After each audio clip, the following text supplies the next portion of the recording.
Pepe Le Pew has been cut from Space Jam 2 for being a nasty, nasty skunk. Welcome back to another episode of the MylesHighClub podcast. I am your host, Miles. And yes, last week I spoke about the changes Hasbro were making to Mr. Potato Head in this. I'm not against it, but I don't know what to call this. Is this new PC culture? I feel like that's the safest way. Yes, this new PC culture, which again, I wasn't against those changes. They didn't make sense at first, and I still feel like, for anyone that doesn't know what I'm talking about, in case you missed last week's episode, last week I was talking about how Hasbro are dropping the Mr. from their Mr. Potato Head toys and will just be selling Potato Head, 2 large potatoes, a small potato, and then up to 42 accessories, I think. Again, I don't see anything wrong with that. It's all about inclusion and equality, which is fair.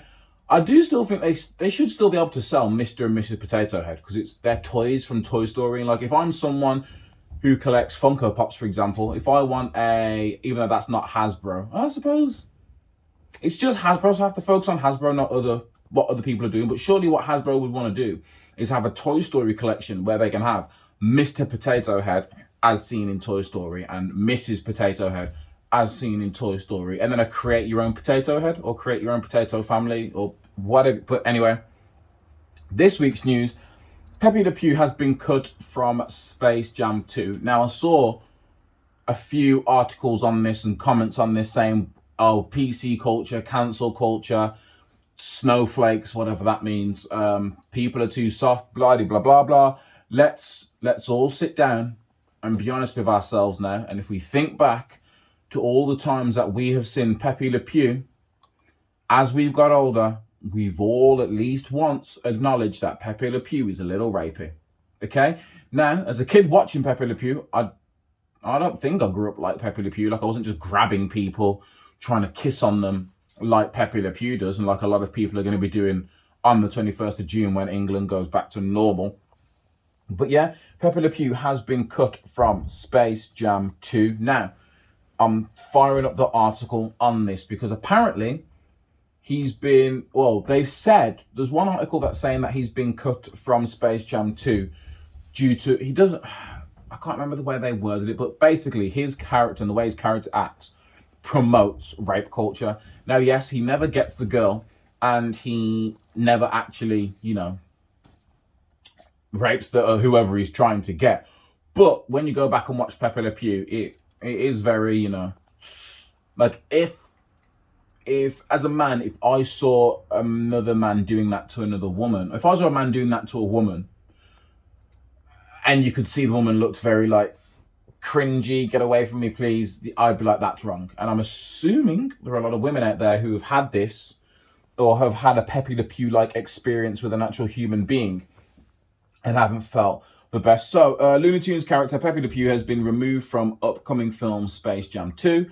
When is Space Jam 2 meant to be coming out? Because I feel like Space Jam 2 is one of those movies that's been rumoured for years. Like, I'm talking at least 8 years. I feel like I've been hearing rumours of a Space Jam 2. And then 3-4 years ago, I'm guessing here, maybe I started hearing the rumours that LeBron James was going to star in it. But it seems to be a real film. So, apparently the skunk character who appeared in the first 1997 film was due to appear in one scene, which has since been left on the cutting room floor. The removal comes amid controversy after New York Times columnist Charles M. Blow said in the article that Pepe Le Pew normalized rape culture. That's the word they used, normalized. However, the removal is not believed to be connected with Blow's remarks. But again, anyone that has anything to say about Pepe Le Pew and him not normalizing rape culture you fall into one of two categories. One, you didn't watch Looney Tunes and you don't know who Pepe Le Pew is. Or two, you have you really misunderstand what the word normalize means and what the phrase rape culture means. So, the scene, apparently they did film this. So a scene was filmed, but it's been cut. So apparently, the scene in question was set in a Casablanca-like sequence with Pepe Le Pew playing a bartender and hitting on a woman. As he begins kissing her arm, she pulls back, slaps the character into the chair next to her before pouring a drink on him, slapping him hard and sending him spinning into a stool. So again, he gets his just desserts. He is then stopped by LeBron James. LeBron James, who was looking for Lola alongside Bugs Bunny. Pepe telling them that Penelope the cat had filed a restraining order against him. James then notes Pepe cannot touch other people without their consent, which seems like they know Pepe Le Pew was/is a problematic character. And this was them addressing it. So whoever thought this was like, let's just throw this little bit of social commentary into the movie. But the woman who was playing, her name, I can't pronounce her first name, so I just ignored it. But I'm just going to say Gracie Santo, Ms. Santo. I don't know if it's a Miss or Mrs., but Miss Santo, who was basically meant to be playing the woman that gets slapped. She spoke out about it, and she says this was such a big deal for her to be in this movie. Oh, that's what a spokesperson for the star said, sorry. Even though Pepe is a cartoon character, if anyone was going to slap a sexual harasser like him, she wished it would have been her. Now the scene is cut. She doesn't have the power to influence the world through younger generations who will be watching Space Jam 2 to let younger girls and younger boys know that Pepe's behaviour is unacceptable. On one hand, is Looney Tunes still active like it was? Like, does Looney Tunes still do new episodes and show on TV? And if it doesn't, do old episodes still show on TV, which I'm pretty sure they do. Because if old episodes do show on TV, then yeah, it would be a good message to let younger boys and girls know. You see what that skunk is doing? Do not copy him. That is a naughty skunk. But yeah, I thought I'd start. I say light. I wanted to start off with a light-ish story before we dive into the main story today. But yeah, get in the comments. Let me know. Do you feel like Pepe Le Pew should have been cut? Do you feel like they should have done something in the movie to address it? And yeah, let's leave it there. I don't need too many opinions. But again, welcome to the MylesHighClubPodcast. Don't forget to subscribe. I've been told I should do this at the start of the video. So subscribe, like, share, comment. Anything that basically helps me beat these algorithms and combat the robots that are in charge of all these flipping things that we call social media.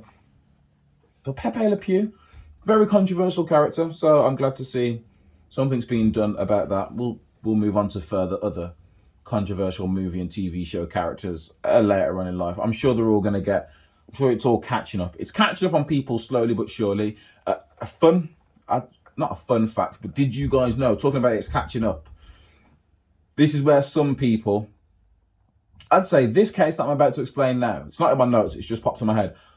The one I'm going to explain now, this is where I seem to see the biggest divide whenever, well, one, when this actually was in the news, it was a really big divide. And two, when I mention it to people, some people are like, huh? Really? No, people are just being stupid now.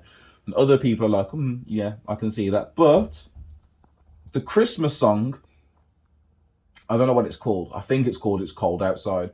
You know that, baby don't go, it's cold outside. But I mean, I'm not going to sing the song, so I don't know what the song is. But that song, they were trying to say that song had some rapey lyrics in there because the premise of the song, I believe, is a man and woman together in a house. She keeps saying that she wants to go. He keeps making up excuses for her not to leave and for her to stay there with him.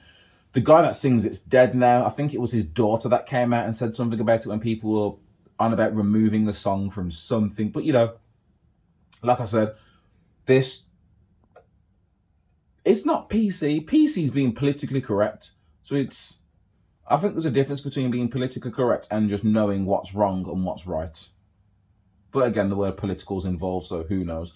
Now, I was going to say, let's talk about politics. I don't know. I don't think this classes as politics. But the biggest thing, it seems to be, for England and America, and probably a lot of Europe and other places, was the interview with Meghan Markle and Harry. Is it Harry Windsor? Yeah, it is.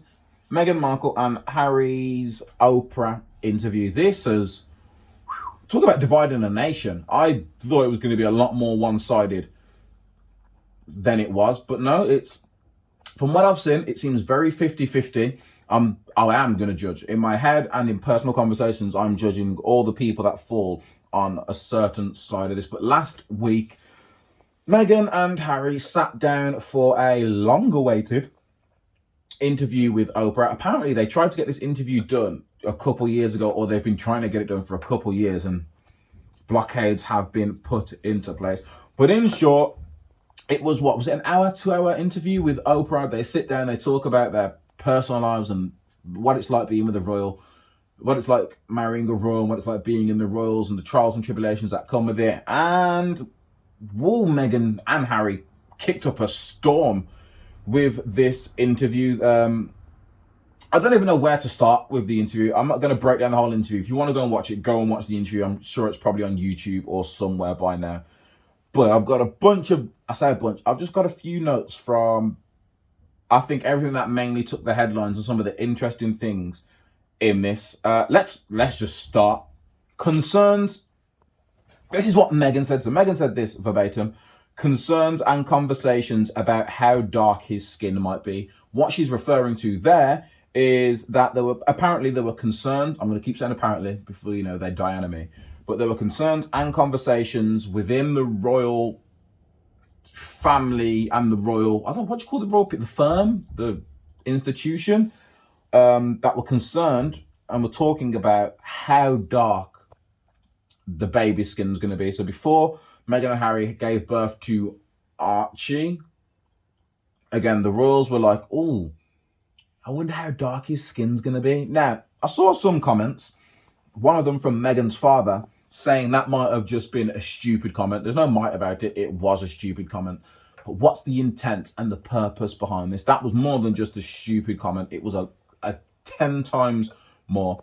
In my head, here, I'm going to put myself in their shoes. In my head, I'm assuming what they're thinking is, if this baby is light-skinned enough, we can pass him off as a royal.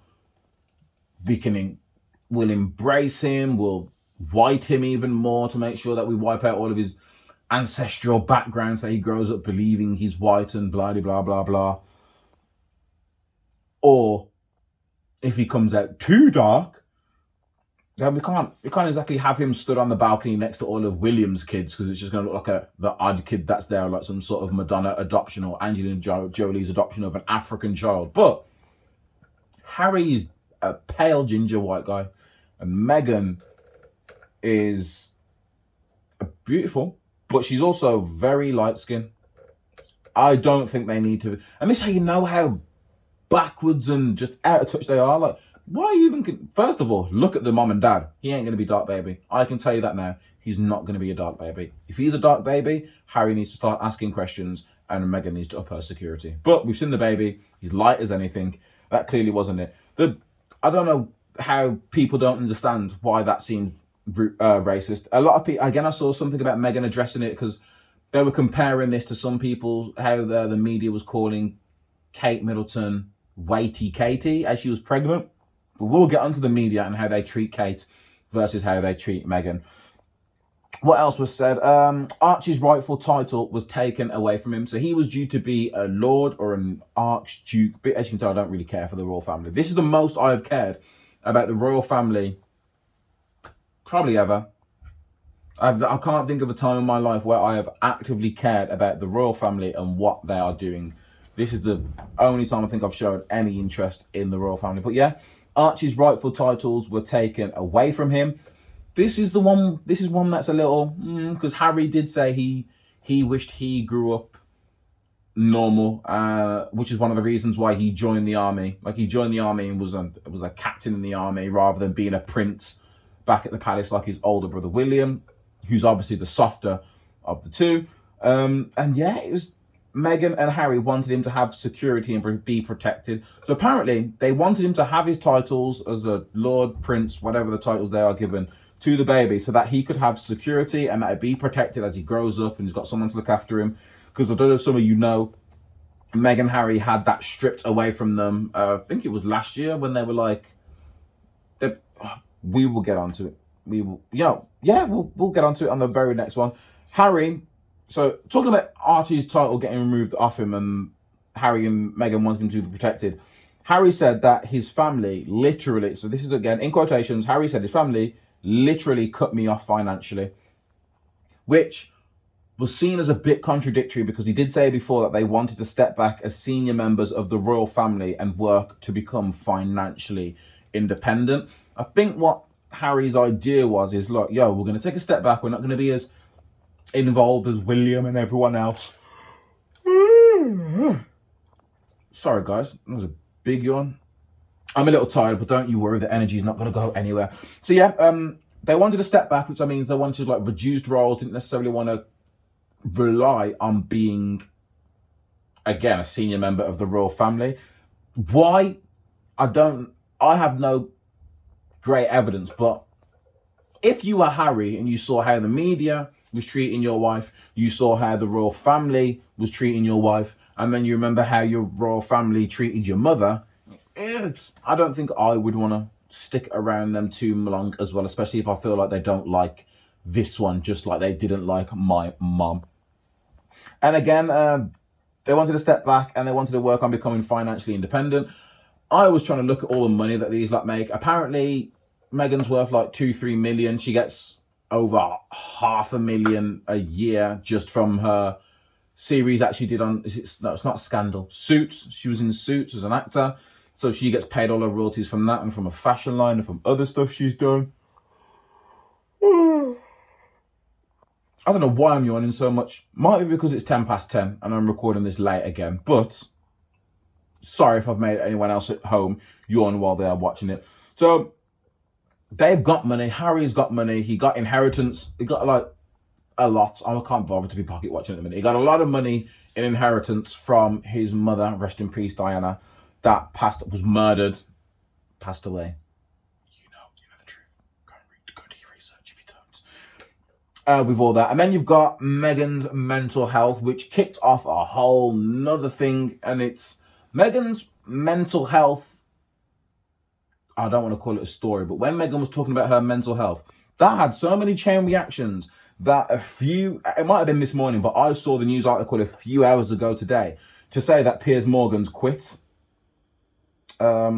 He's quit his part-time role on, what's it, Good Morning Today, Good Morning, Hello Tomorrow, whatever the, Good Morning Tomorrow. Hold on, what does Piers Morgan?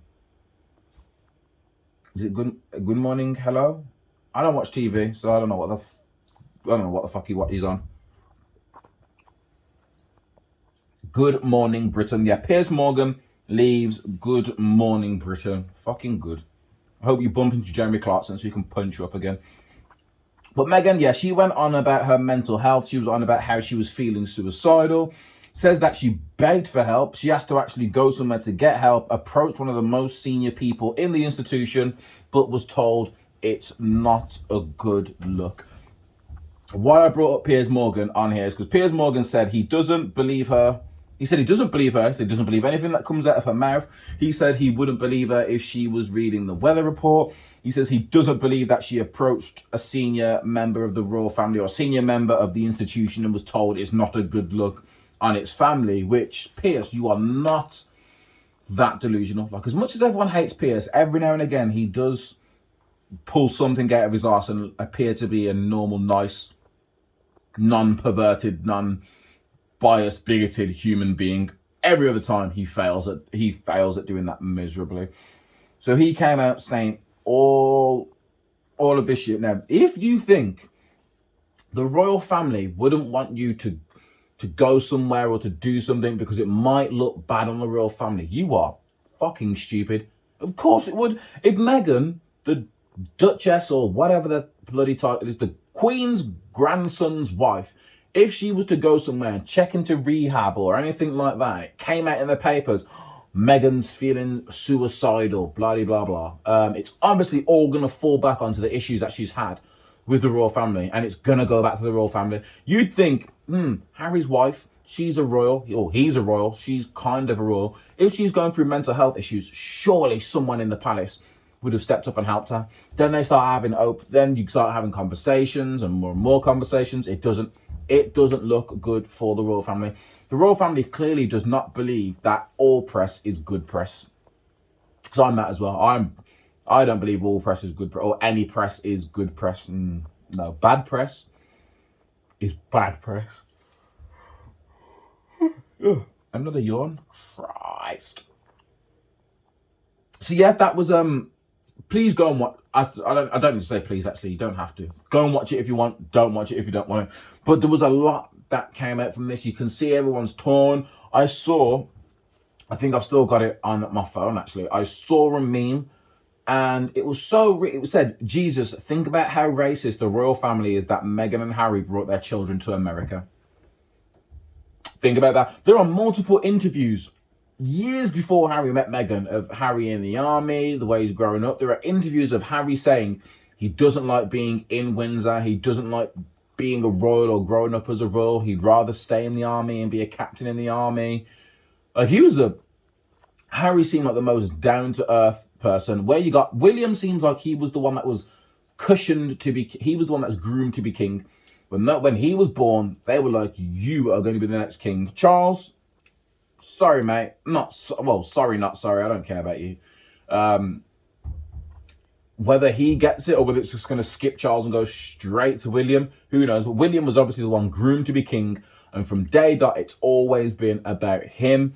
And unfortunately for Harry, now that William's got a son, if anything happens to William, it will pass on to his son. And again, I don't think Harry cares. I don't think Harry cares about being on the throne. I don't think he wants to be on the throne.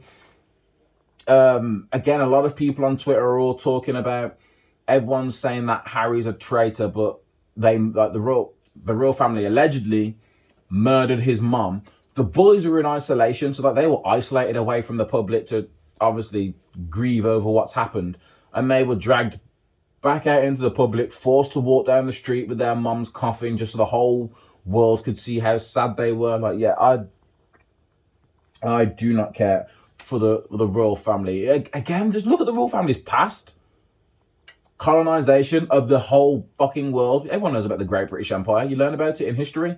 They don't tell you how bad it was or all the fucked up shit that happened from it. They just tell you at one point, Great Britain had the biggest army because they went everywhere and just overthrew and overtook all of these countries to not getting into it. Again, and this is another reason. It's not just me that's against the royal family. There is a list. I'm going to get the list up now and see if I can... I'm not going to get the list up now, actually. But there is a list out there of people who have turned down a knighthood for many reasons. Here we go. I can literally, the first thing I've seen is musician David Bowie turned down a CBE, which is a commander of the British Empire, in 2000, and then turned down a knighthood in 2003 and said, I would never have any intention of accepting anything like that.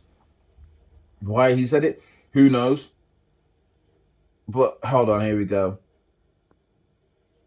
So twice a year, the UK publishes its honours list recognising those who have accomplished excellence in a spectrum of pursuits, including both celebrities and non-famous faces. This year's Formula One champion Lewis Hamilton was knighted. Musician Craig David was appointed MBE, member of the Order of the British Empire, while 803 of the 1,239 people recognised were named for their work in the communities, with many honoured for their response to the coronavirus pandemic. Have you noticed the two names they led with were black people? Just saying. However, not everyone is keen to accept the honour that has been bestowed on them, either at the New Year's or for the Queen's birthday. David Bowie's turned it down. John Legend's turned it down. Michael Sheen revealed this week that he returned. I say this week, I don't know how old this article is I'm reading, but Michael Sheen revealed that he returned his OBE in 2017. It was reported that some members of the Honours Committee favoured removing the word empire after the awards, which is what I spoke about, and then some people have declined the awards over their links to colonialism and slavery, which, again, who's rejected the honour? Michael Sheen, Michael Sheen, who speaks for Wales. I didn't mean any disrespect. I just realised I'd be a hypocrite if I said the things I was going to say in the lecture about the nature of the relationship between Wales and the British state. If you don't know Britain's history, please go and do some research.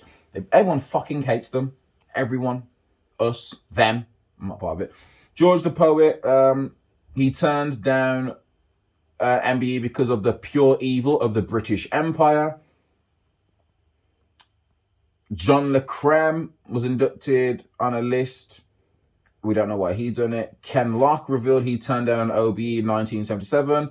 It's all the things I think are despicable. Deferring to the monarchy and the name of the British Empire, which is a monument, exploration and conquest. I turned down the OBE because it's not a club you want to join when you look at the villains who got it. I don't know some of these names. Danny Boyle, John Lennon, the Beatles. I began to be ashamed of being British. Christ. I was going to send the MBE back anyway. I could have done it privately, but the press would have found out anyway. You would have been there a week later. Instead, less impact.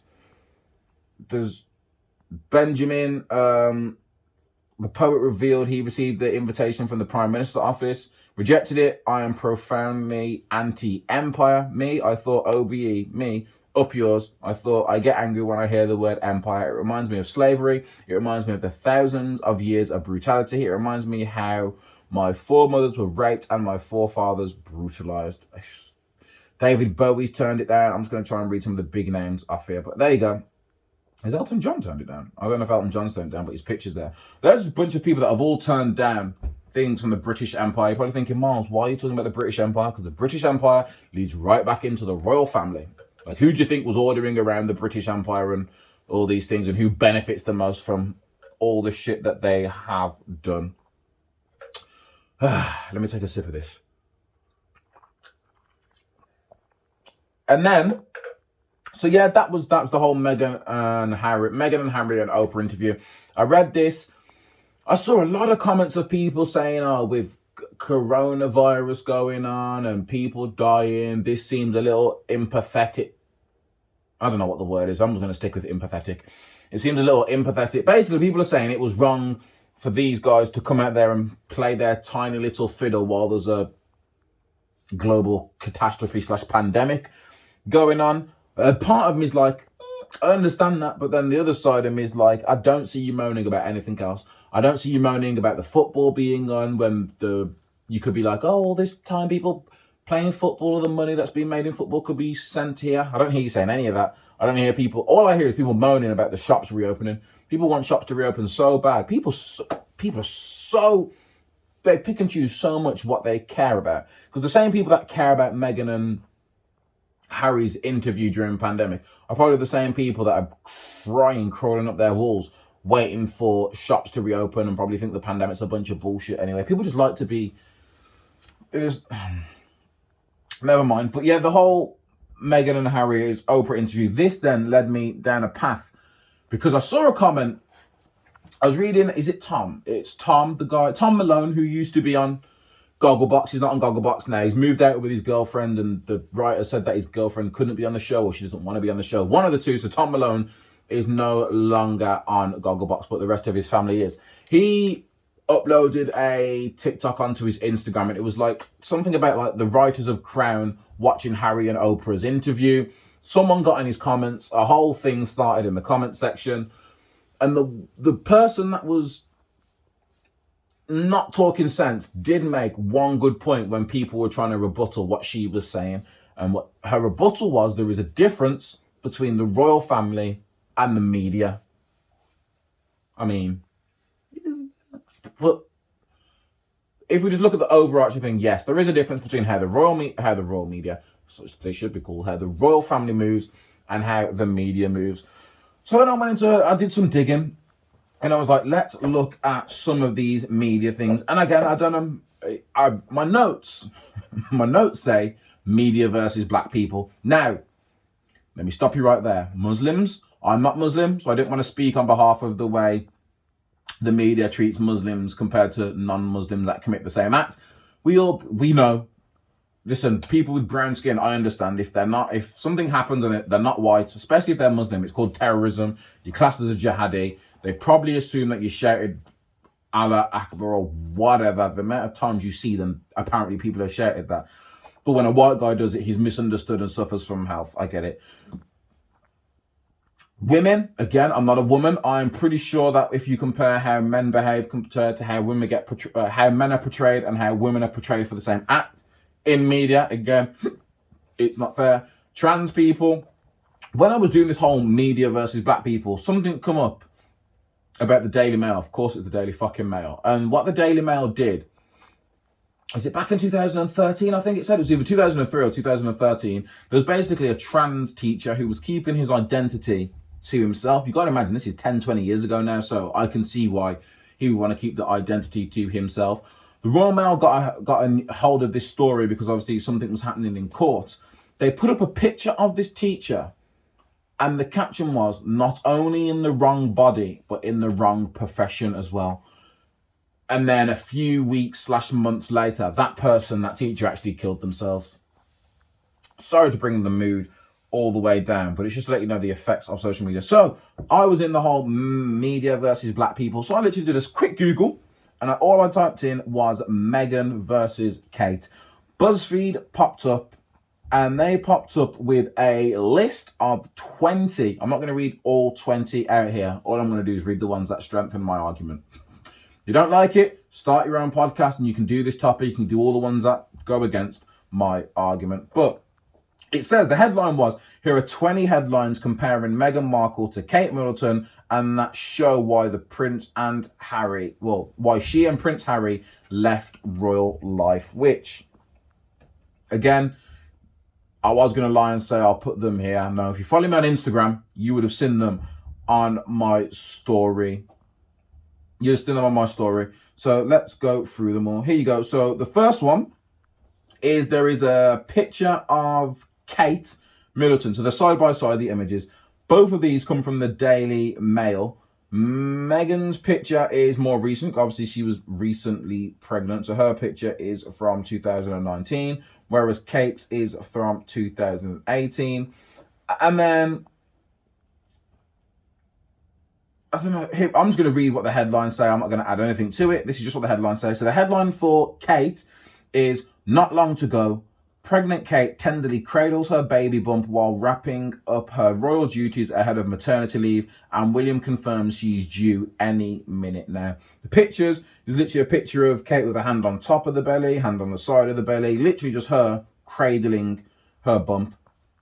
That's the Daily Mail. It literally says the dailymail.com 2018. The dailymail.com 2019. Why can't Meghan Markle keep her hands off her bump? Experts tackle the question that has got the nation talking. Is it pride, vanity, acting, or a new age bonding technique? Look into it how you want, but you can clearly see the two ways of doing it. Kate, next one. This is from the Express in 2017. Kate's morning sickness cure. Prince William gifted with an avocado for pregnant Duchess. So, Kate's morning sickness cure, ? Prince William gifted with an avocado for pregnant Duchess. 2019, Express. So again, remember, this is the same paper 2 years later, talking about Meghan. Meghan Markle's beloved avocado linked to human rights abuse and drought. Millennial shame.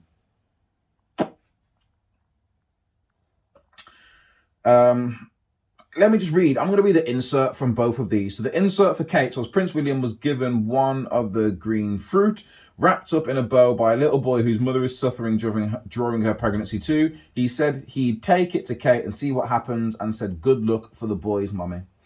When they reported Meghan, the pregnant Duchess of Sussex and so-called avocado on toast whisperer, is wolfing down a fruit linked to water shortages, illegal deforestation, and all around general environmental devastation. Now, yes, these articles are 2 years between themselves. If that's how you validate that, then you can carry on.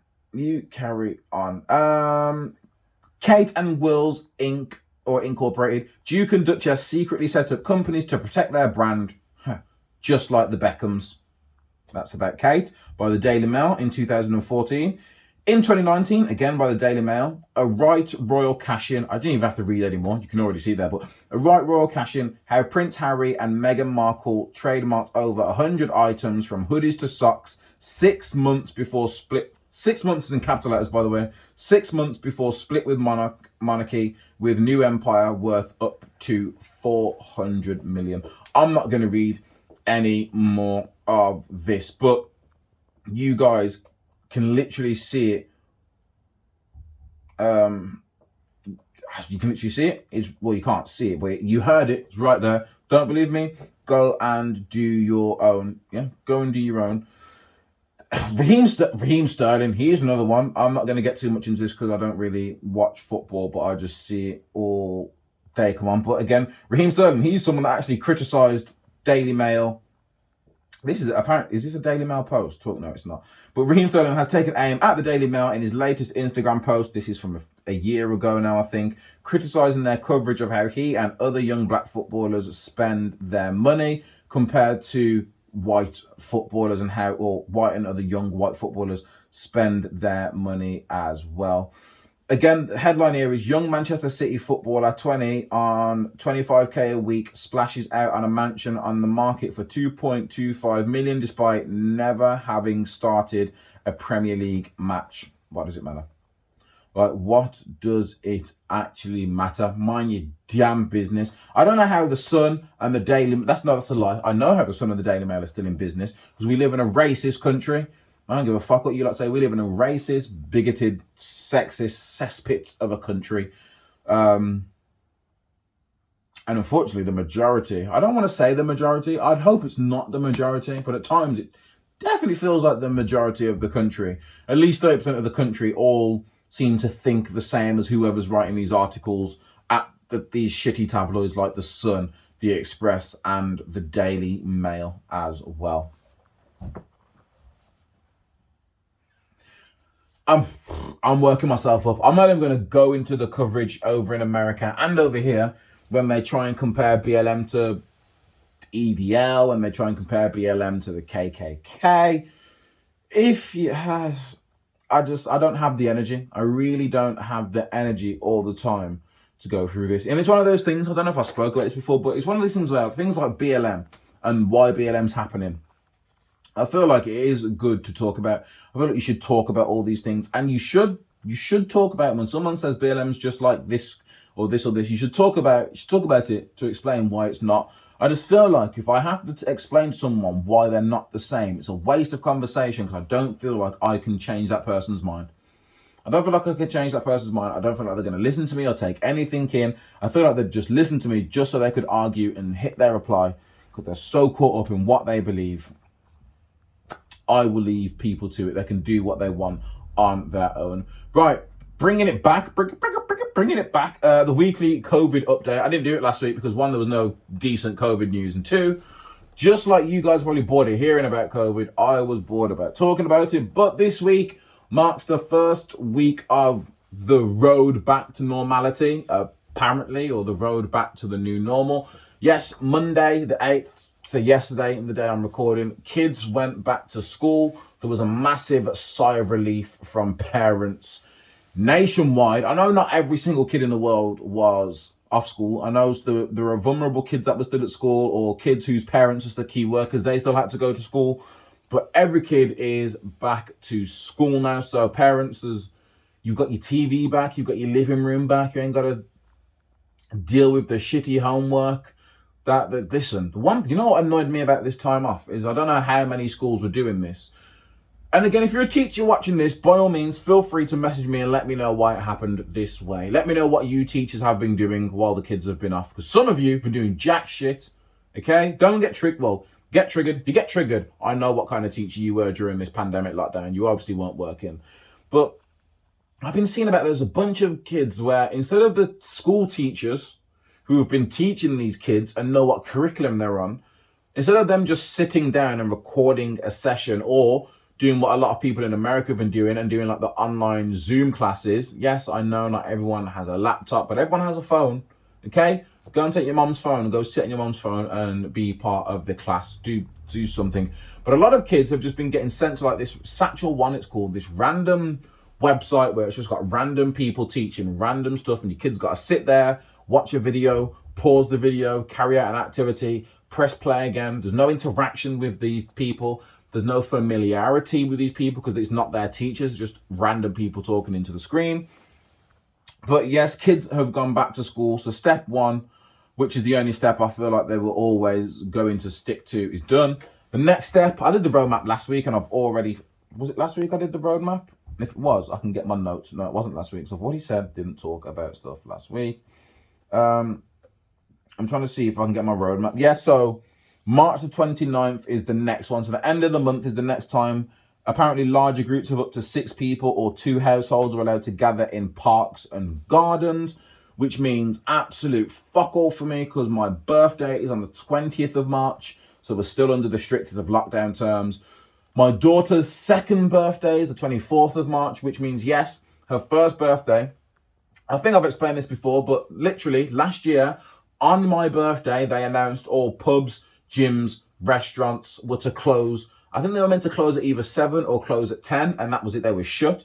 So I couldn't go anywhere for my birthday. Luckily, the pandemic was still a bit new, so there weren't that many bans. So I literally had people in this garage that you can see here. So a few people came around, had some good times, and then on the 24th of March, so 4 days after my birthday, and they locked down all like pubs and clubs and stuff. On my daughter's birthday, they closed everything.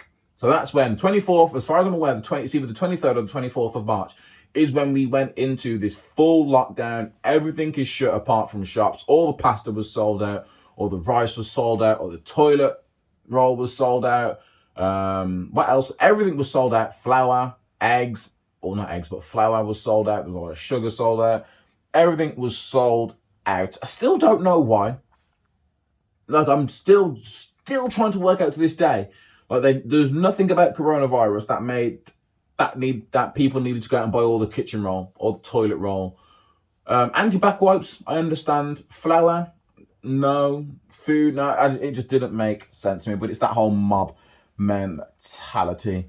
But another thing, as we are on the road to normality, fingers crossed, and over the next few months we are going to be leaving lockdown. I've seen a lot of people talking about things like, will relationships be repaired? So as you know, when lockdown happened, after a few months of being stuck in a house with their significant other, and stuck in the house in between the same four walls, in the same phase, having the same conversation over and over and over and over and over and over and over and over and over again, the strain of some people's relationships just couldn't take it. So there was a relationship, and I mean like short-term relationships, long-term relationships, engagements, marriages. There was a lot of things breaking off during lockdown. It doesn't mean, I feel sorry for some people, because for some people, they may have, if we never had this pandemic, they may have gone on to live a loving relationship for the rest of their lives. It's different. I don't think you understand how important work or just keeping busy is, especially when you're in a relationship. Because when you're working, you kept busy, you're not necessarily talking, you're not necessarily seeing them. So when you've finished work, or when you both finish work and you come back, you haven't seen each other all day, you haven't been under each other's feet all day, you can have a conversation about your day. But when you've been stuck in the house with someone for 3, 4, 5, 6 months, not being able to leave the house, especially if you haven't got a dog or anything, or you've been following the rules, so you haven't been able to leave the house, you haven't been getting that you haven't been socializing, you haven't been getting any human interaction.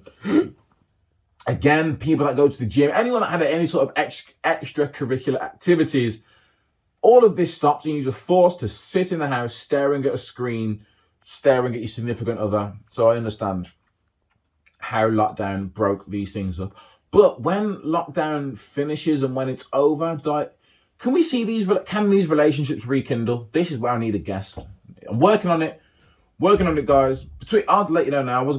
Why I haven't had a guest on just yet. It's all about making excuses, like what Kev said in that video. I should stop making excuses. But my issue is, at the minute, the way my shit is set up is it's all central to look at you guys or the camera.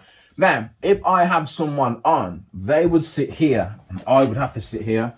So we'd be having a conversation, which you're probably watching this now thinking, Miles, this looks natural. But believe me, I have friends around. The only reason why my sofa's here like this is because the TV's right there. So when people come around, we kick it on the sofa, watch TV, listen to music, we do whatever. We have conversations, but we're all focusing at something.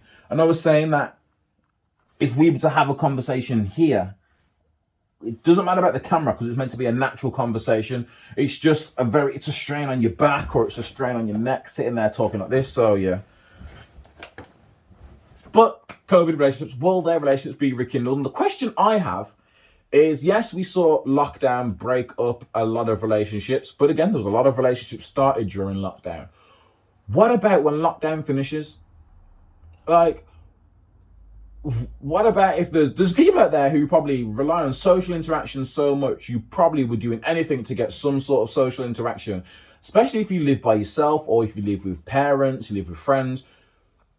There's the social interaction of others, or I'm trying to think of what it's called. There's the physical connection that some people needed. So lockdown might have actually created a whole bunch of relationships, but hear me out now. Lockdown has created a bunch of relationships because it's forced people to be in the house, be with each other 24/7, know each other, love with each other, grow with each other, all of that happiness. But when lockdown finishes and all these restrictions are lifted and you're not forced to be in the house with your significant other 24/7, when you can both go out to work, socialize with the people, when you can both go out with friends, nights out and all this, and you start getting back into the real world and you're like, oh my God, I've missed this. I'm not asking for it, but I am saying I feel like us exiting lockdown might cause a flood of more relationships to end. I feel like leaving lockdown might cause as much, if not more, relationships to end than being stuck in the lockdown did.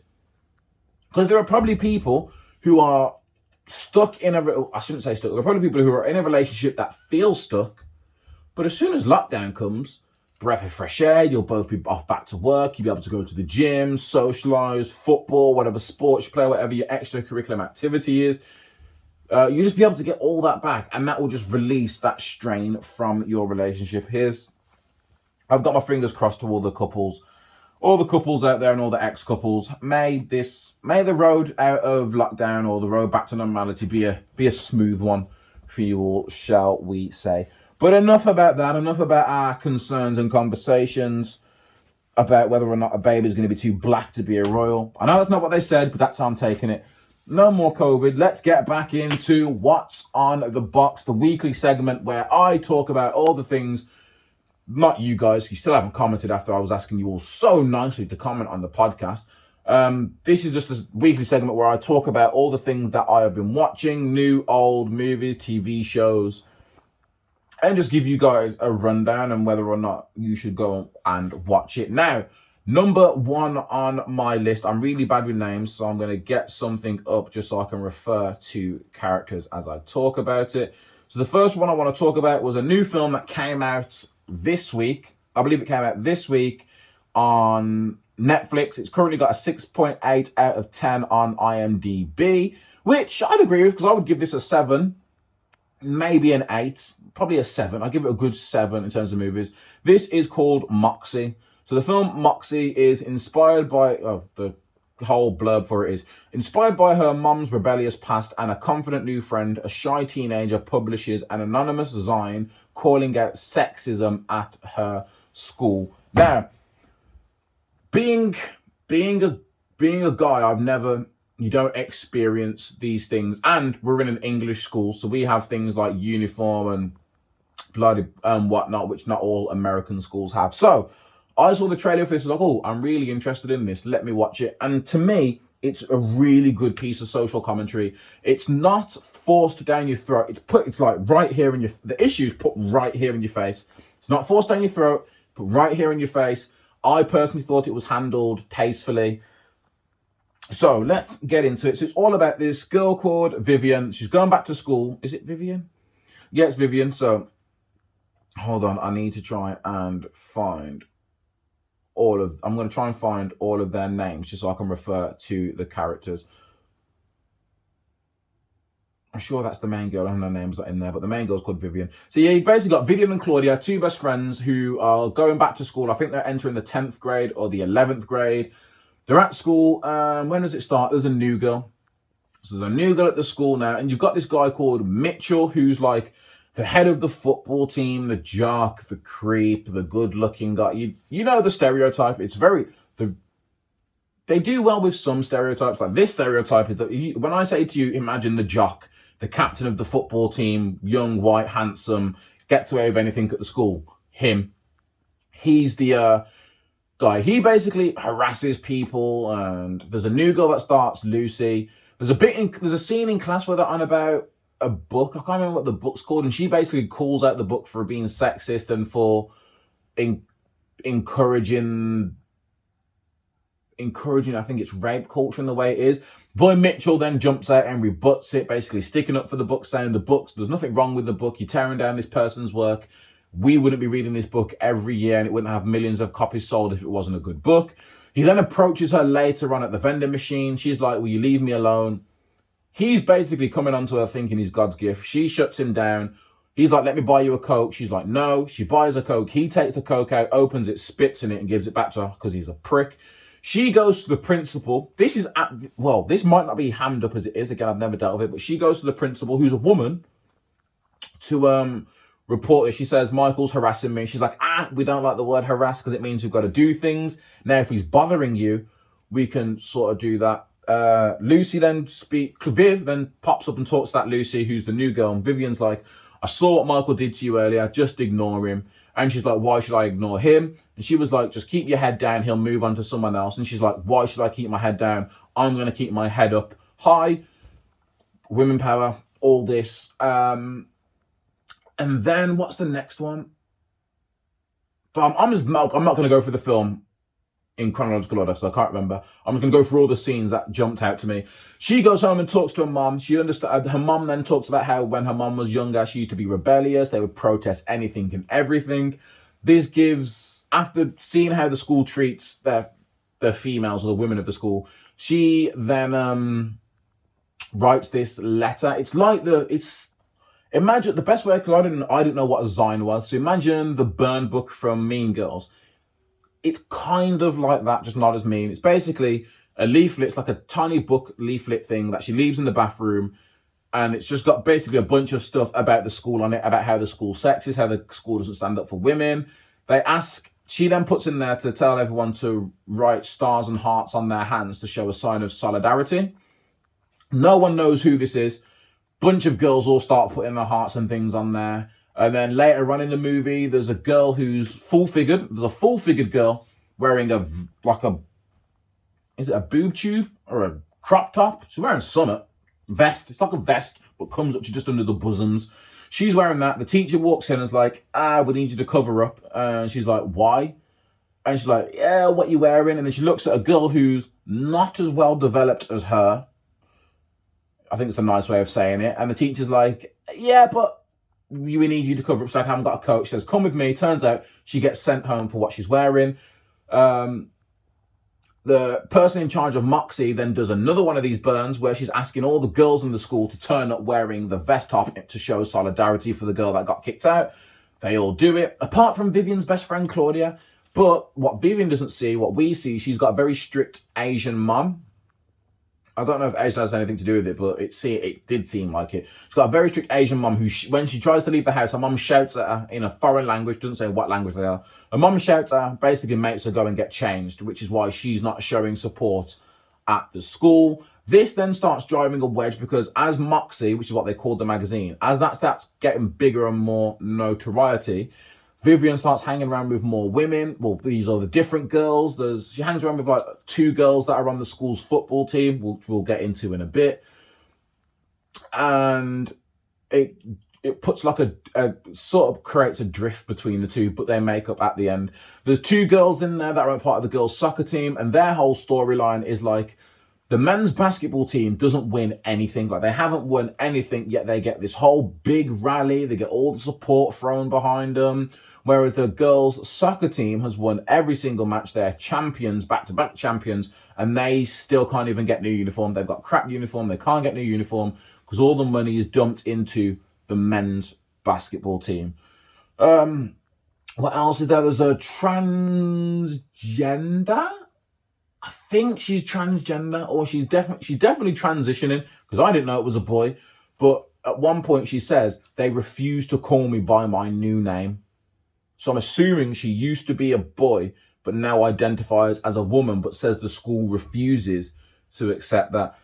It's a really good film. Go and watch it because I don't want to give away all the stuff. You've got Seth. Seth is a great guy. Seth is backing the women from the very get-go. But yeah, it's really good, empowering, uplifting. Makes you look at the world. Makes you look at the world. Gives you a look into a young female's world, especially at school, and how sexism and how certain things are handled. it gets real deep at the end. Like towards the end, there's a big reveal. Well, there's a big secret, then there's a big reveal. You can sort of see as soon as you find out the secret, you can sort of guess where this reveal's going. Because as soon as this person revealed the big secret, I was like, I'm not surprised. There's not so much a satisfying ending where it like cuts to the school 3 years later and you can see a whole bunch of things have changed. Because things probably didn't change immediately. Some things did, which you do see in the movie, but not a lot of things. But yeah, that's my review on Moxie. 7 out of 10. Go and give it a watch on Netflix. Really good watch. Moving from Netflix to Amazon Prime. Coming to America. Now, let's rewind all the way back to 1997, I want to say. Maybe? 1997. Eddie Murphy as Akeem, Arsenio Hall as Simi. Coming to America, basically about an African prince who wants to go and he's basically got the world at his feet, but he wants to go find himself. Again, for a 90s movie, the messaging is really strong because it's all about basically he's a king. There's a woman, he gets any woman he wants. One of the neighboring villages has trained this woman from birth to basically be a slave, not a slave, to be a wife/slave to the king. So he's there talking to her and he's like, what do you like? I like what you like. What do you like to eat? I like what... Basically, she's doing all that. She's only there to please him. He's like, no, but what do you like? Basically tells his dad, yo, I want to be myself. I feel like I want to fall in love. Well, he doesn't say I want to fall in love, but he tells his dad he wants to basically go explore. His dad thinks, oh, okay, you just want to go out, drop some dick off to some foreigners and then come back and marry your wife. Eddie Murphy's plan was to go to America to find a woman that he can actually fall in love with, a woman who doesn't know he's a prince, a woman that loves him for him, and he wants to get married that way. Amazing film. Funny.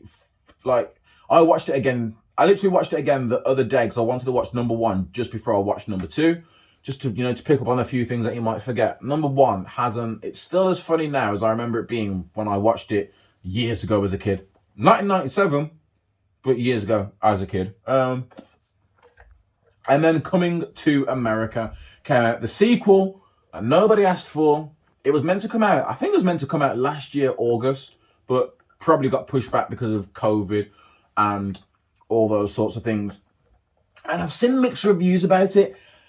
Someone called it shit. I wouldn't go that far. Coming to America with the 2, and number 2 was 2. So the second one, the sequel, I wouldn't say it's shit. Is it amazing? No. Is it as good as the first one? No. Is it close? Not even close. It's an okay film. I give it 5 out of 10. Now I've watched it, would I go out of my way to watch it again? No. If I was going somewhere or someone was like, oh, I want to watch Coming to America 2, I haven't seen it before, should we watch it? I wouldn't oppose. I'd suggest there are better films to watch, but if it got put on, I wouldn't like kick up a fuss and leave the room, I wouldn't form a strong argument against why we shouldn't watch Coming to America 2. But I can definitely tell you this now, I'm not going to watch it as near as many times as I've watched the first one. I've watched it once.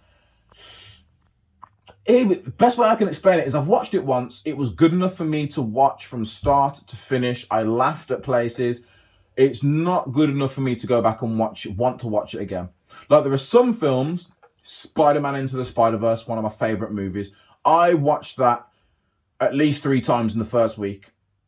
Infinity War, I don't know how many Marvel films I need to go back to, but Infinity War, Endgame, Doctor Strange, Thor Ragnarok, Black Panther, Spider-Man Far From Home, and Spider-Man Homecoming. I watched all those movies more than once in the cinema. Infinity War, I watched twice in 1 week. Endgame, I watched twice in 1 week. Black Panther, I watched that like 4 times in the cinema. Yeah, so it's not one of those films to make me go back, but it's a good film. They have funny moments. Wesley Snipes might be, Wesley Snipes might be the standout for me.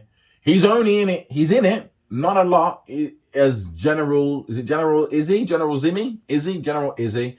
He basically, so to tie it back into the first one, you know when I explained that there's a woman that, well, basically one tribe has a wife that Eddie's meant to marry, and he basically tells her, to find out if she will listen to him, he's like, you'll do anything I say. And she's like, yes, anything, yes. So he's like, stand on one leg. She stands on one leg. He's like, bark like a dog. So she starts barking like a dog. He says, hop on one leg. So she starts barking and hopping on one leg, and he leaves.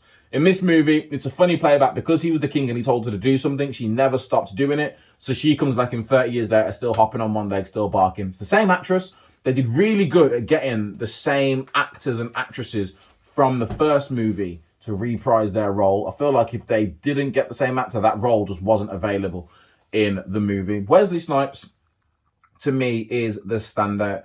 The story, Eddie finds out he's got a son. He goes to America to get his son, brings his son back to Africa. His son finds to train him up to be a prince. Son falls in love with one of the African barbers. They then run away to America to get married. You see what they did there? They flipped it, because in the first one, he goes to America to get married. No, he goes to America to find a wife. Meanwhile, this guy came to Africa and wants to go back to America with his wife. It's like a whole flipped around. The acting, pretty solid. I mean, from everyone that's got a major role in it, the acting is pretty solid. The barbershop people, all played by, well, most of them played by Eddie and Arsenio, as funny. Not as funny, but they were close to as funny as they were in the first one. In the first one, they're talking about, is it Joe Louis as the boxer versus Rocky, who basically whoever the Rocky films are made of. This time they're talking about Floyd Mayweather. It's good. They touch on a lot of things. Eddie Murphy at one point is like, my daughters are keeping up with the latest slang. Don't you think my outfit is on fleek? And they're like, no one says on fleek is not a thing anymore. Great callback to it. The one thing I noticed within the first 10 minutes of watching it is they took every popular black face from the culture. Every popular black hip-hop. If you were a popular, funny person in hip-hop, comedy, social media, there's a good chance you got a call for this. So Eddie Murphy was back. So James Earl Jones, the voice of Mufasa, for people that don't know, who plays Eddie's dad, he came back. Arsenio Hall, he came back as Semi. Shari Headley, she comes back as Lisa McDowell. The whole McDowell family comes back. Is it John Amos? Let me look for his name. Yes, John Amos, who plays her dad, the owner of McDowell. Not McDonald's, it's different. It's McDowell. They bring all that funny stuff back as well. Who are the names? So Wesley Snipes, great name. Again, like I said, my standout. He's in it. I'm only going to go off the people that I personally have seen or can remember. So Wesley Snipes, Leslie Jones, the comedian, they do a little bit of, what do they call it when they, it's called something when they do a film and then they basically change the history in the film to make it fit. God damn it.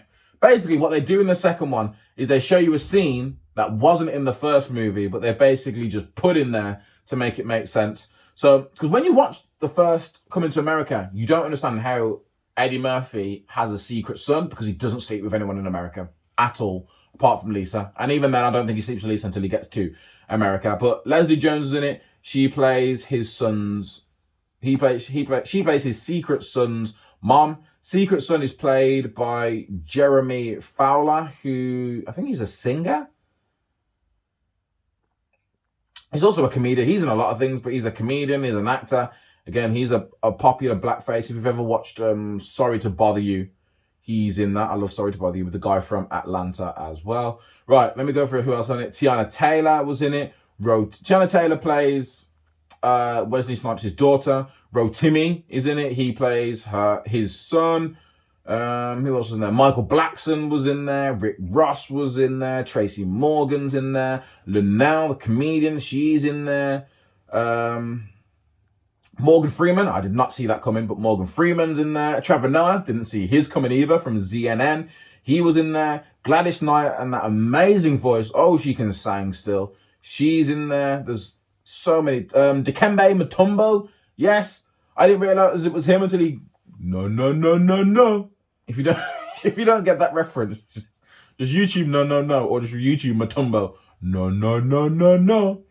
He drops that line in there. Their IDM, I gave you the IDMB score for Moxie, so it's only right. Here you go. Coming to America, IMDb score is 5.5. Wouldn't disagree. Like I said, not a bad movie. I'm not going to be rushing to re-watch it though. There you go. It was never going to live up to, I don't know what people were expecting. So for me, I wasn't expecting a lot, which is probably why I didn't call this film shit and didn't trash it. But there's a lot of people out there who I think are being really harsh about Coming to America. It's not that bad. Not that bad. It's just like the people that, well, no. I was going to try and compare it to Fantastic Beasts. So there's a bunch of people out there who was expecting Fantastic Beasts to carry on where Harry Potter left off. No, it was never going to do that. It was literally, it's like a money grab to try and milk us Harry Potter fans out there. Yes, I've seen them both. I've seen both Fantastic Beasts more than once in the cinema. Why? I don't know. Am I going to watch the other three when they come out? Yes. Will I be pissed if they don't release another three like they plan to? Yes. Does it mean it's better on par as the Harry Potter movies? Not at all. Not a chance. The best Fantastic Beasts, which is probably the first one, doesn't come close to the worst of the 8 Harry Potter movies. I'll save it for my Harry Potter special. It's number 7. And finally, what a way, and finale, should I say, not finally, finale, bringing the episode to a close.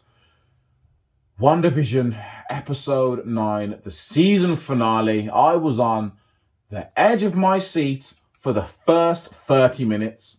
But like, this was non-stop. As soon as it came on, I was like this. Everything was happening. I don't know where to start. I'll try not to get into it too much. He says now, 40 minutes later, I'll probably still be talking about it. But where do we start? It starts with Agatha. She's got the boys on the harness. Wanda's like, yo, we're outside now. Whoosh, my magic works. Agatha's like, yep, that's what I'm hoping for. She throws the boy, makes Wanda hit her. Turns out to be a ploy. Agatha needs Wanda to attack her so she can absorb her magic every time she does it. They have a fight. There was a scene that made me jump because I was so leaned into it like this, where Wanda just gets the car, just takes out Agatha through the car with a nice little homage to The Wizard of Oz, because you see Agatha's boots crushed underneath the car or the house, just like the Wicked Witch of the West. And then Vision appears, White Vision appears. Wanda's like, is it you? She grabs her head, and then you hear the cracking. When I heard this cracking, I was like, Wanda, don't trust him. Don't. And then you come up, put the hand on his head, and I was like, oh, maybe he's seen Wanda and it's brought back his robotic Nope. Picked up that head and just started crushing that head, but just in time. Like I told you we were going to get, Scarlet's vision, our vision, the Hex vision turned up and just whoosh, took him out. Them two start fighting. They have a great fight. It's smart. Vision, Scarlet Vision, our Vision starts like phasing. So every time White Vision attacks him, he just phases through his attacks and gets the upper hand, which then we see later on he gets used against him. Let's stick with them. They have a fight. They fight off separately. They all come back together at some point, and then the two Visions go off and fight again. Scarlet Vision trying to find out what White Vision wants to do, and he's like, my goal is to kill the Vision. And then Vision's like, well, I'm not actually the Vision. I'm a figment of Wanda's imagination. You're the Vision. There is something that happens, but I saw people that didn't like this. No, this fits perfectly for Vision. It fits perfectly of how Vision resolves things. Go back to Age of Ultron. At the end of Age of Ultron, instead of just blowing up Ultron straight away, Vision actually talks to Ultron. He's trying to talk to him, trying to understand him, trying to make him change his ways. He doesn't. Ultron goes for him, and then we just see a flash. We don't actually know what happened. We assume he beamed him, but there you go. So they end up having a conversation. Scarlet Vision tells White Vision he's been lied to, he's been tricked. Your memories have been blocked for you. He gives him back his memories. White Vision takes off. We never see him again.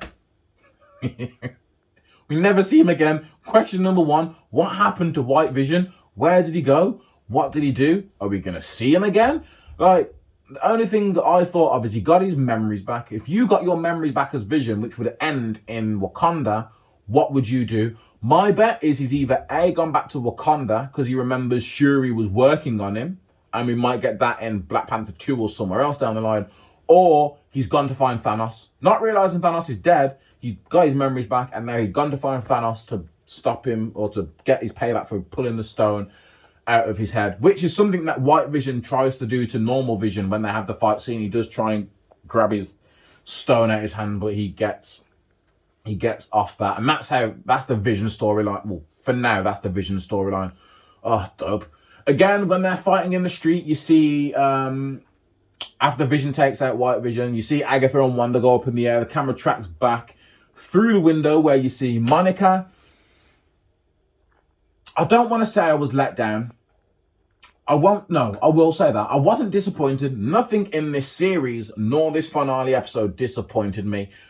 I was kind of like, when we saw Monica in the room with Quicksilver, because I thought, right, now we're going to see some action. We're going to get Monica versus Quicksilver. They showed us the cutscene. We don't know how we got her back there, but we're gonna see like some sort. There's none of that. It's just a bit of backward and forward. Monica tries to leave. He hits her with some sort of speed poke, sends her across the room.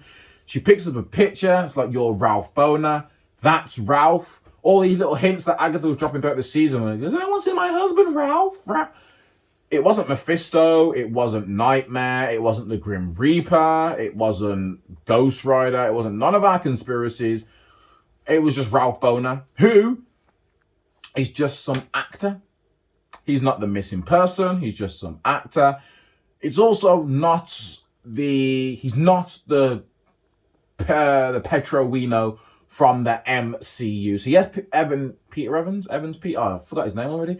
But yeah, it's the same actor. So the actor does play that one. But again, I saw a podcast where one of the show writers was basically like, look, if you're a Marvel fan, you know mutants are coming. Mutants are coming. We spoke about mutants. Kevin Feige announced mutants are coming. You've got Eternals. You've got all these movie titles coming. The mutants are coming. They basically just did some sort of it must have been like a cheeky nod to say, look, we've told you that mutants are coming. Here's a fun little gag for you all. It was a ploy on what they do in TV shows where they literally do recast people and act like everything is normal. Boner, so his Ralph plays into what Agatha was saying. His last name Boner is a play back to a TV show, one of those TV shows that I think might be The Good Times or something like that. It's one of those TV shows that Wanda impersonated in the 80s. They had a character called Boner. This was a playback to Boner. That same TV show, the writer from WandaVision starred in that TV show. I don't know if he's the writer, but someone important in WandaVision starred in that said TV show alongside the person who was playing Boner. So that's that. Turns out he's not Quicksilver. He doesn't have powers. He was just being controlled by some sort of necklace that Agatha must have put on him. Wanda snaps it off. He's like, please, please, please, please. And Wanda then escapes. I'm trying to think what else happens. There was a lot. Wanda and Agatha continue battling. Every time Wanda attacks Agatha, she's noticing that her hands are turning black and she can't really do much. Well, every time she's attacking her, she realizes she's getting rid of her powers. They then flow off into the middle of the town where Wanda's like, Agatha, you did this. And Agatha's like, nope, wasn't me, honey. This was all you. She then, who does she unlock? Is it Dottie? I think it's Dottie from episode 2 that smashes the glass. She unlocks Dottie and Dottie's like, look, whatever storyline you can do, whatever storyline you want, we can do. You want it to be the bully, you want it to be this, we can do this. Just please let me see my child. Please let me hug her. You've had her locked in her room. So it appears that when Wanda's Hex took over Westview, nothing bad happened to the children per se. They were all just locked in their room so that their parents couldn't get to them. They couldn't get out. All the kids have literally just been locked in their room while all this is going on. Wanda says, what trick are you playing? She's like, it's not a trick. I'm just cutting the strings that you put in there. She then does it to all of them, so everyone gets cut. The mom from the 70s shows like, just kill us. Like, if you're just gonna, don't keep torturing us, just kill us. Which again, as much as we want Wanda to be the good guy of this series, she is sort of like the anti-hero. Like, she doesn't have any bad intentions, but you can't say what she's doing is good. I understand why she did it, but it is bad. So you can see how she's sort of the anti-villain. The mob all start coming round and they don't seem as pissed as I feel like what you would be. They seem like they seem annoyed. It's like they were in a queue at a shop and someone just cut in front of them and got served and then left. They seem that annoyed. They don't seem like they've had their whole lives stolen away from them, someone putting a trance over them while they're locked away from family. But again, I digress. They all start coming towards Wanda. Wanda freaks out and she's like, stop! Basically throws chaos magic around everyone's neck. They all start choking on the floor. She's like, oh my God! Comes out. Agatha's like, okay, you just can't just open the hex, close the hex, which Wanda starts to do, but then as she closes the hex, you can see Vision's falling apart, the kids are screaming. It then becomes apparent to Wanda and all of us at home that the kids and Vision are all part of Wanda's hex, we'll call it, which means they can't survive. Not only can they not survive outside the hex, but they cannot survive without the hex. Wanda then stops because of all the screaming and she realizes that this is what Agatha wants and it's how Agatha's drawing more powers. They do like their little action hero shot like they did, you know, the first Avengers when they do like this, the camera pans all 6 of the Avengers just before the final battle's about to take place. What happens after that? Oh yeah, they're all like, right, Wanda's like, kids, you take care of the police. Vision, you take care of White Vision, and they go off and fight again before they have the conversation. I'll do this. They all start fighting and going for it. Agatha and Wanda are fighting, and she's throwing stuff at Agatha, and Agatha's like, she's just like, take it! She's throwing magic. Now, I was just like, what is she doing? Because Wanda was just throwing magic left, right, and center. Some magic balls were hitting Agatha, others were missing and going behind her. They were fighting in the sky. She basically does all that to the point where Wanda's near enough drained. She's got no magic, no energy, no nothing left. Agatha's like, ha, gotcha, bitch. My turn. No powers. She goes to do it. No powers. She's so confused. And the camera pans out and the clouds start moving. And you see, Wanda did learn something from Agatha. And she actually put the ruins on the walls of the hex, which then meant as long as you're inside the hex, Agatha couldn't use any of her powers, which kind of doesn't make sense a little bit because Agatha was using her powers because she was flying. But again, I'm not gonna let that detract from an amazing finale and an amazing series as well. So that fight happens. She sees the ruin. She's like, "Oh, you smart cookie!" Steals all of her power back, and everything falls down. She sees Agatha, and she tells Agatha basically. Tells Agatha she's going to stay here in Westview. Even Agatha thinks it's cruel. She's like, that's cruel. And then she's like, and puts Agatha straight back into the nosy neighbor role. Again, I saw a lot of people saying that. A lot of people were upset that Doctor Strange didn't appear. Again, I'm part of the people that was kind of gutted that Mephisto didn't appear. I didn't think Doctor Strange would appear, but they do mention him. He gets 2 mentions in this. At one point, Agatha says, you're stronger than the Sorcerer Supreme, which is Doctor Strange, if you didn't know that. And then the end credit, which we'll talk about in a second, the final end credit, you can actually hear the Doctor Strange theme music playing ever so faintly in the background. Oh, I loved it. Vision's arc was amazing. Him being a complete puppet, to waking up to realizing something fishy's going on, to being killed, to then playing along and finding out the truth. Vision's story was amazing. Monica's, I'm happy what they did. Don't get me wrong, I would have loved to have seen a bit more ass-kicking action from Monica, a bit more use of her powers. They're obviously saving this for another feature, whether it's another film, whether Monica's getting her own film, whether it's going to fit into one of the other films because it's to do with Skrulls, maybe the Secret Invasion, whether Monica or the Skrulls are going to get a TV show later on down the line, and that's where we see more of Monica's powers.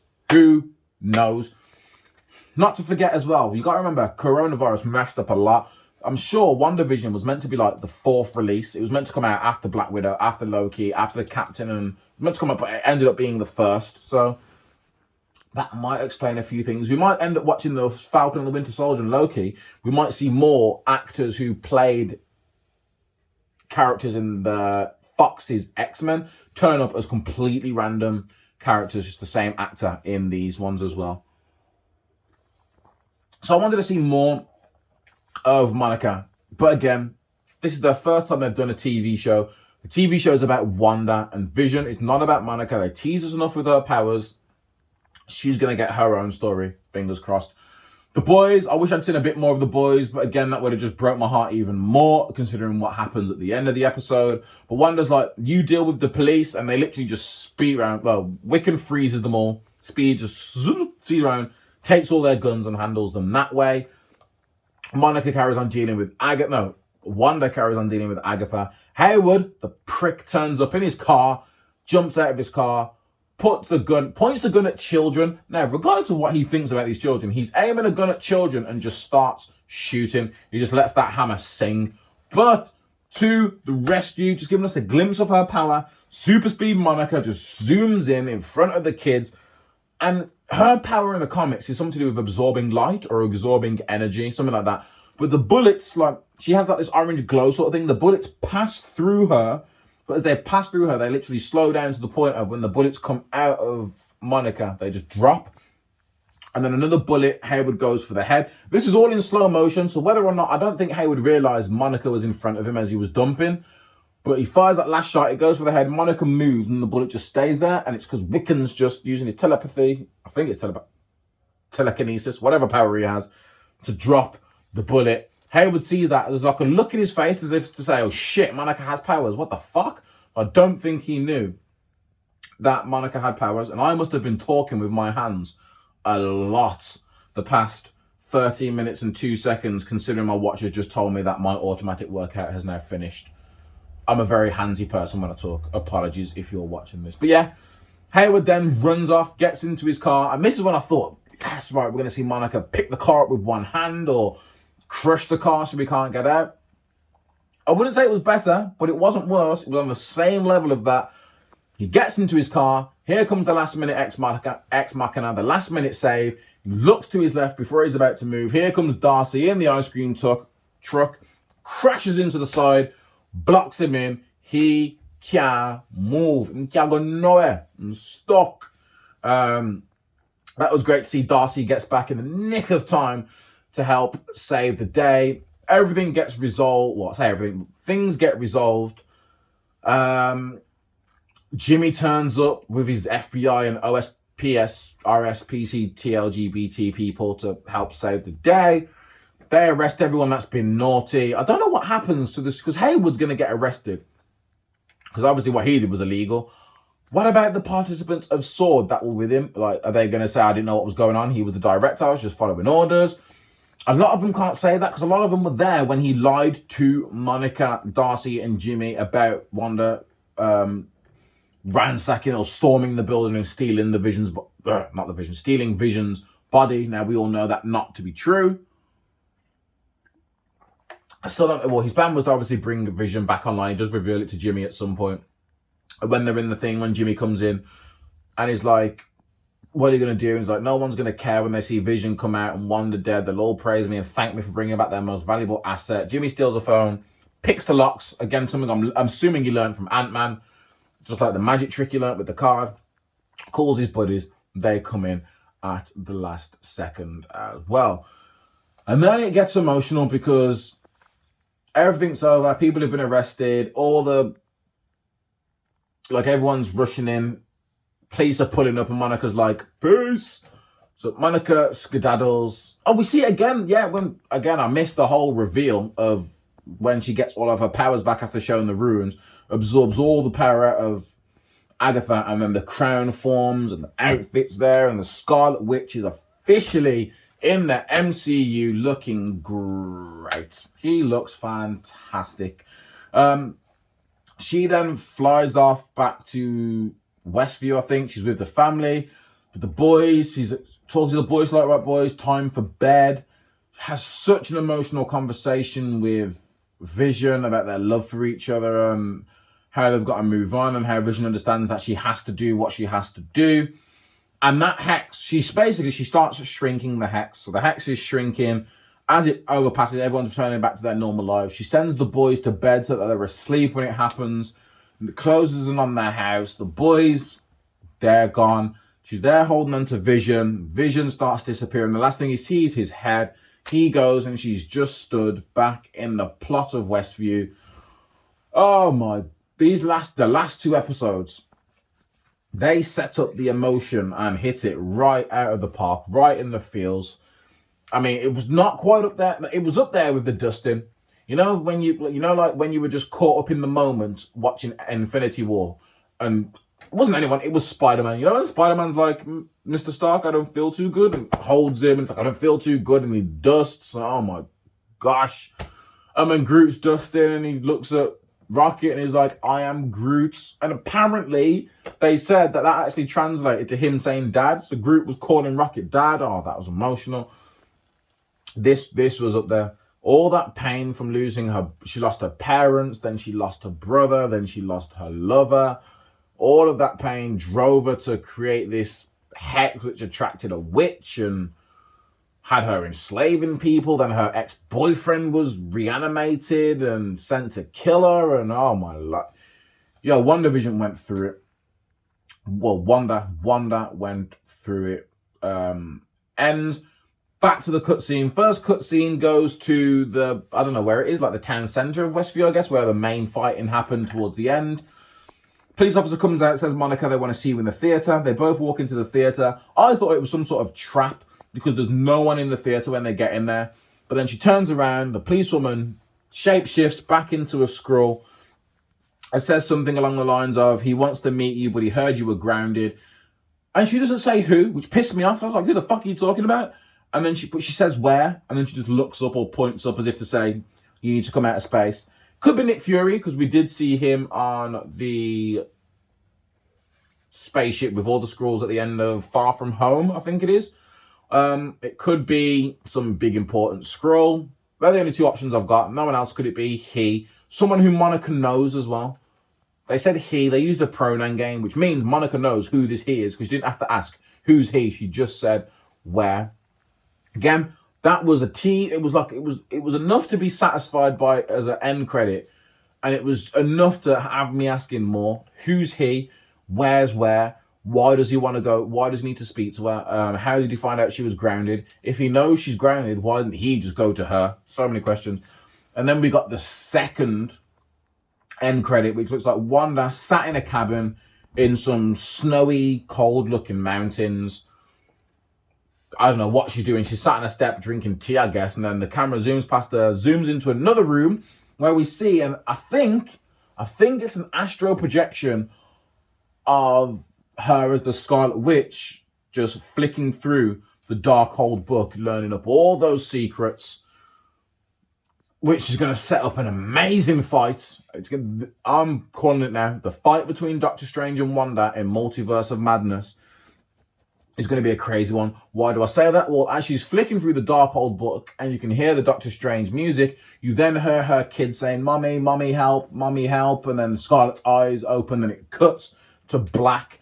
My theory is that Wanda, because she was flicking through the Darkhold, or because she was like astro projecting, maybe she's in like another dimension, or she's passing through dimensions. That's how I feel like she's going to hear these voices. And I think Multiverse of Madness might be Wanda ripping through different multiverses to try and get her kids and bring them back to her own. And Doctor Strange is going to have to get involved somehow. I'm sick and tired of guessing how things are going to happen because it's never, ever right. Which, in some cases, is a good thing. I feel like if everything came true that everyone wanted to happen in WandaVision, everyone would be like, oh, it was good, but it was predictable. I guessed everything that was going to happen. I said it was Mephisto. Mephisto turned up. I said it would be Doctor Strange. Doctor Strange turned up. I said there'd be X-Men, Wolverine. Like, if they had done everything everyone was expecting them to do, it would have been too predictable. Agatha was the big bad, and Catherine Hahn as Agatha was fucking amazing. She deserved to be the big bad of this series. It can still set up Mephisto for Doctor Strange 2. We could learn, like, because Wanda didn't kill her. She said, I'm going to leave you here in case she has any questions or in case she needs help. So what could happen is that she could do something where it could be Mephisto playing tricks on her from the Darkhold. Maybe the Darkhold, like the comics, contains Mephisto's soul. He thought, oh, I know how to get out. Tricked Wanda into hearing her kids. She then starts tearing through the multiverses. Doctor Strange is after her. She then goes back to Agatha as if to say, look, what's happening? What's going on? Why is this happening? And she's like, because she says, you don't know what you've unleashed. Doesn't say what or who, just says you don't know what you've unleashed. So it could be Mephisto. She could unleash Mephisto in Doctor Strange, Multiverse of Madness 2, and they could have to try and battle him and chase him through multiverses. Who knows? But the season is one of the best seasons I've watched. One of the best seasons of TV I've watched from the start to the finish. I know some people didn't like or didn't understand the first 2 episodes. I loved it. It was a great setup. They were the shortest episodes. They released episode 1 and 2. Number 1 basically set up the whole premise. Number 2 started leaking in all of those little Easter eggs. Number 3, we had the colour. Number 4, we started seeing the outside world. And then everything was falling together. 5, 6, 7, we got the 5, 6, 7. Number 8, I see some people say they didn't like the number 8 episode, but it was an important episode because it set up so much. There was a lot of foreshadowing. Agatha putting the ruins on the wall. I didn't see Wanda using the runes against her. Some people might have. There was that. Senor Scratchy, the rabbit, there was nothing, there's no reveal of him. The rabbit wasn't Mephisto. The rabbit wasn't Ralph. The rabbit wasn't anyone from the look of it. But no, it was good to go. But it was good to go back to see it all. They really helped build the emotion of what Wanda's been through and why she did what she did. I have no complaints. I have questions. My biggest question after watching all 9 episodes, I am going to watch them all again, but my biggest question after watching all 9 episodes is what happened to the sword agent that went down the sewer? Because he went down the sewer, and then as he passed through the hex, a little bit of his harness turned into jump rope because they pulled out and Hayward looked at it like, huh? He crawls through, he climbed out of the sewer, Wanda sees him, says no, all got reversed. I still to this day don't know what happened to him. I would love to know what happened to him. And also, what next? I know it's Falcon and blah next, but like, what's the next connecting story? That's, oh man, there's a lot. But no, it was, I don't know if I'm sounding as passionate as I was, because literally I was on the edge of my seat for the whole 45 minute episode. What a fucking finale. Well done, Disney, Marvel, everyone. And if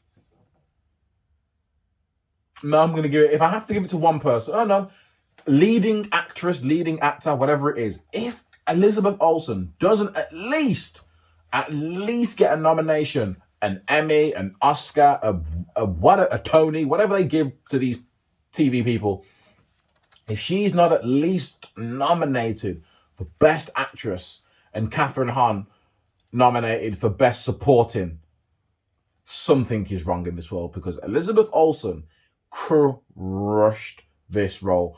From the early ones acting like a 60s, 70s wife, to the ones where she's brushing off delusion, the Modern Family type one where she's like, I'm fine. It's the emotion she's displayed, the anger, listen, Elizabeth Olsen, take a fucking bow, because you smashed that whole performance out of the park. And to think there were people criticizing Elizabeth Olsen because in some of the Avenger movies, her accent would come and go, and then eventually her accent just disappeared. Listen, Elizabeth Olsen smashed it out of the park. And that's all I have for this week's episode. There's no WandaVision this week. It's over. It finished. Last week was the finale. There is no WandaVision this week. I think they are releasing the whole behind the scenes or how it was filmed, so I can't wait for that to drop. But next week, Falcon and the Winter Soldier does drop on Disney+.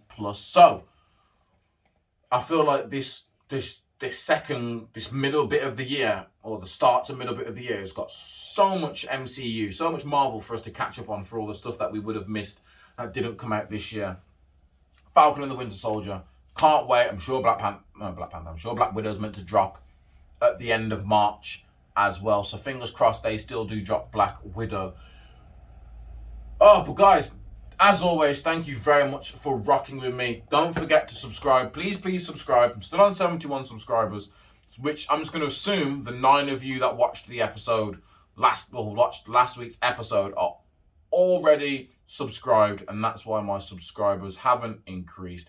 But like I said, we are on the road to 1,000. No, it's a lie. I got 73 subscribers, so 2 people did subscribe. If you are those 2 people, thank you very much. If you are not those 2 people and you haven't subscribed, what are you waiting for? It literally costs you nothing and takes 10 seconds. Load up YouTube, Miles High Club, subscribe. Don't worry about putting the bell on. You don't need to be notified. It's every Thursday at 7 p.m. But again, I digress. I'm not telling you off. I'm just asking, help me beat the robots. Until next time, I've been Miles. This has been the Miles High Club Podcast. Peace.